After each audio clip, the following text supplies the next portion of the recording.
kami dari kelompok 6. Kali ini kami akan membahas mengenai sewa harta, laba pengalihan, dan jalur lalu lintas internasional. Yuk disimak.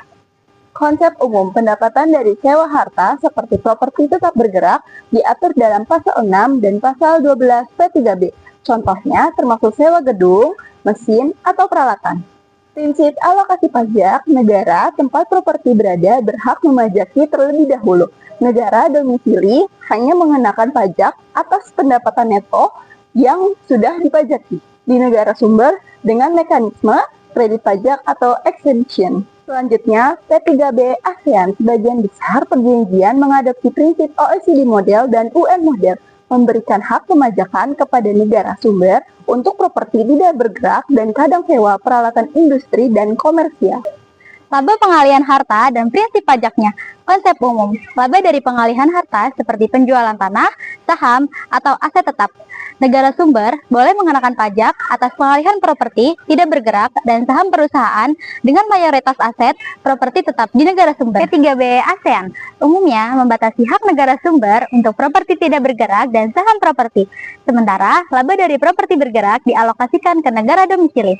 Kapal atau pesawat dalam jalur lalu lintas internasional biasanya dikenai ketentuan khusus. Jalur lalu lintas internasional dan pajaknya. Konsep umum, pendapatan dari pengoperasian kapal atau pesawat dalam jalur lalu lintas internasional diatur dalam pasal 8 P3B. Prinsip alokasi pajak, hanya negara domisili, perusahaan, pengangkut yang berhak memajaki untuk mendukung kelancaran perdagangan internasional dan menghindari pajak berganda. P3B ASEAN. Sebagian besar perjanjian ASEAN mengikuti ketentuan ini, memberikan pengecualian pajak di negara sumber untuk operator internasional.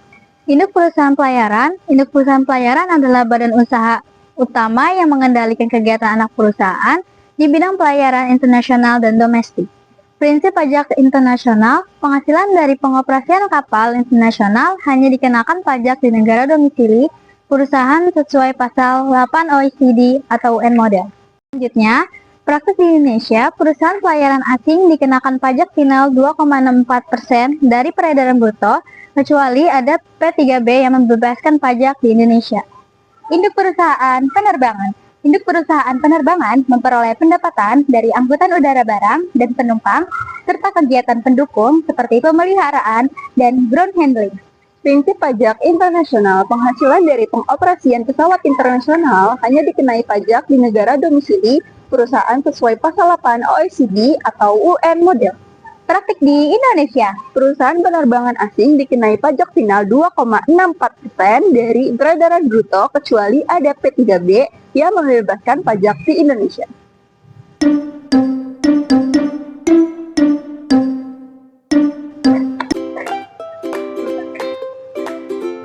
Ika, apa aja sih perbandingan tarif pajak domestik dan P3B penerbangan sama pelayaran? Kamu mau tahu? Iya. Perbandingan tarif pajak domestik dan P3B untuk pelayaran penerbangan.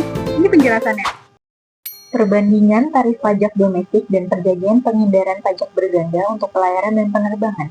Pelayaran internasional, tarif pajak domestik 2,64% dari peredaran bruto.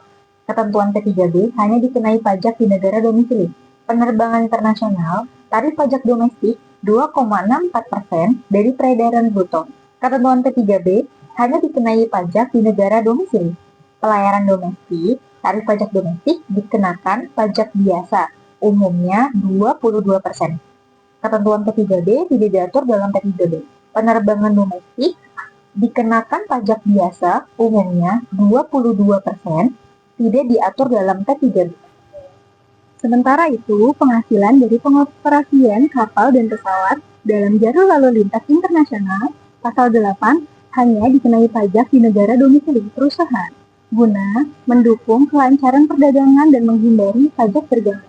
Ketentuan domestik Indonesia mengenakan tarif final 2,64% atas peredaran bruto perusahaan pelayaran dan penerbangan asing, kecuali jika ada P3B yang mengadopsi prinsip OECD atau UN model, di mana hak pemajakan eksklusif diberikan kepada negara domisili.